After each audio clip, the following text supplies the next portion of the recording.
Tinatayang mahigit 50,000 ang bilang ng mga dumalo sa inauguration ng Philippine Arena ng Iglesia ni Cristo sa Bulacan kanina. Kabilang sa mga dumalo ang ilang personalidad kasama na si Pangulong Noynoy Aquino. Makibalita tayo kay Roland Umangay. Panauhin ng Iglesia ni Cristo si Pangulong Noynoy Aquino sa pagpapasinaya sa Philippine Arena at Ciudad de Victoria sa Bukawi, Bulacan. Sa talumpati ni Pinoy, pinapurihan niya ang pamunuan ng Iglesia ni Cristo. Hanga raw siya sa matatag na pananampalataya ng mga kaanib ng Iglesia. Malaki raw ang ambag ng Iglesia ni Cristo sa transformasyon ng lipunan, tulad daw ng mga isinusuling na reforma ng administrasyon. Sa trabaho po natin ito, na pagsusulong ng reforma, hindi maiiwasan na mayroon tayong makakaaway. Mayroon pong maghahanap pa rin ng pwedeng ibatikos. Malala ko lang sa kanila, kung kapwa ko kayo Kristiyano, tungkulin natin magmahalan sa ngalan ng Panginoon. Pinangunahan ang okasyon ng Executive Minister ng Iglesia ni Cristo na si Brother Eduardo Manalo.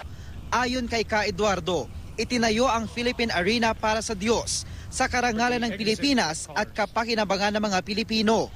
Sa larangan ng arkitektura, maituturing daw ang Philippine Arena bilang pinakamalaking indoor arena sa buong mundo. Bahagi ang pagbubukas nito ng ika-100 anibersaryo ng INC na ipagdiriwang sa darating na araw ng Linggo. 3.6 hectares ang lawak ng arena at may seating capacity na mahigit 50,000. $200 million o katumbas ng mahigit 8.7 billion pesos ang ginastos sa pagpapatayo nito.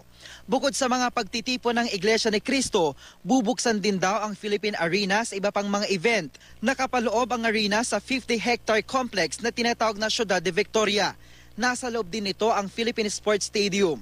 Sa dami ng mga kaanib ng Iglesia na dumalo sa inauguration ceremony kanina, alas 4 pa lang ng madaling araw, may pagsikip na sa daloy ng trapiko sa NLEX. Ito'y kahit pa may sariling exit sa NLEX papunta ng Ciudad de Victoria. Humigit kumulang 700 bus kasi ang dumating. 400 traffic personnel ang ipinakalat kanina para sa event.